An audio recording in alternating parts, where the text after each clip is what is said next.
guys, welcome back to my YouTube channel.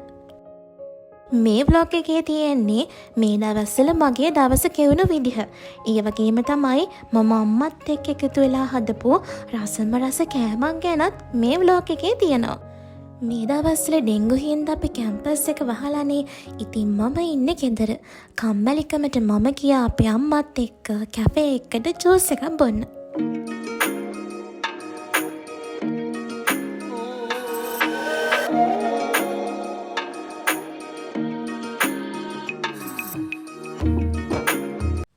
ඔන්න ඉතින් මේ තියෙන්නේ මගේ ආසම කෑමක්.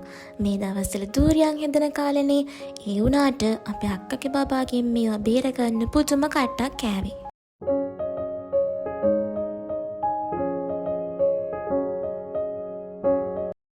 උෂ්ණ කෑම කාලා නිකන් ඉන්නත් බෑනේ. ඉතින් අපේ තාත්තා තැඹිලිත් ගෙනත් දුන්නා.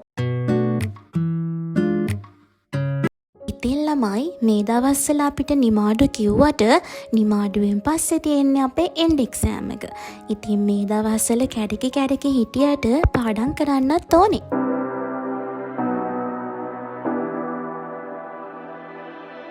You say you need your space, then pull me close.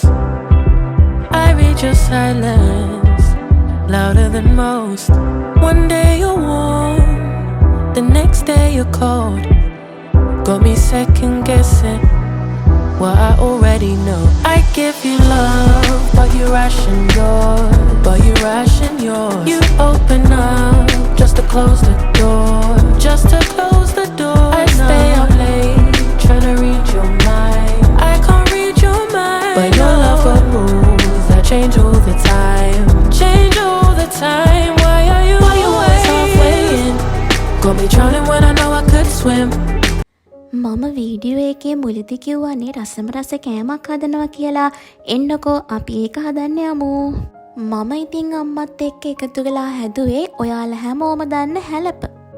ඔන්න ඉතින් අපේ අම්මා මේව හැදුවේ කුරාක්කන්ට ගෙනල්ලා ඒව හොඳට හොදලා අවුවේ වේලලා ඊට පස්සේ හොඳට කුඩු කරගෙන ඊට පස්සේ ගාගත්ත පොල් වලට මේ විදිහට ලුණු පිංචක් එකතු කරනවා. ඊට පස්සේ ඔයාලට අවශ්‍ය ප්‍රමාණයට මේකට සීනි එකතු කරගන්න පුළුවන්. පැණි රහ වැඩිපුර ඕන නම් සීනි ගොඩක් එකතු කරගන්න පුළුවන්. ඊට පස්සේ ඒකට කුරක්කම් පිටි එකතු කරගෙන හොඳින් කලවම් කරගන්න.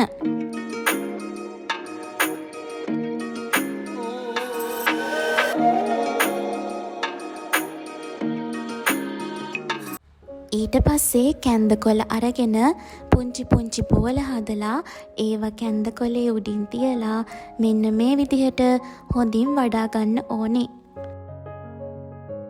ඊට පස්සේ මේක ස්ටීම එක තියලා විනාඩි 10ක් 15ක් වගේ හොඳින් තම්බ ගන්නවා.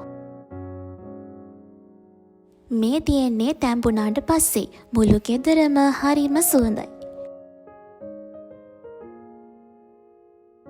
ඉතින් මේ තියෙන්නේ මගේ හැලප ටික. හරිම ලස්සනට සොෆ්ට් එකට වගේම රසට තිබුණා. ඉතින් ඔයාලත් මේ වීඩියෝ එක බලලා අනිවාර්යෙන් මේක try කරලා බලන්න. ඒකලා මටත් කියන්න. හෝ තාම මගේ channel එක subscribe කරලා නැත්නම් මතක් කරලා subscribe කරගෙන යන්න. ඔයාලට කියන්න අමතක වුණානේ මේ තියෙන්නේ මම Facebook එකෙන් දැකලා බ්ලොග්ස් කරන්න හොඳයි කියලා ගත්ත අලුත් කැචමැටික් එක. මේකේ තියෙන එකම අඩුපාඩුව තමයි මේකේ මයික් එකට ආපු කේබල් එක මගේ ෆෝන් එකට ගහලා කනෙක්ට් කරන්න බෑ. කමන්නේ ඉතින් ආසාවෙන් ගත්ත හින්දා මම තියාගෙන ඉන්නවා. එහෙනම් ළමයි මම ගිහින් එන්න. ආයෙත් ඉක්මනින්ම හම්බ වෙමු. එතකන් ඔයාලා හැමෝම පරිස්සමින් ඉන්න.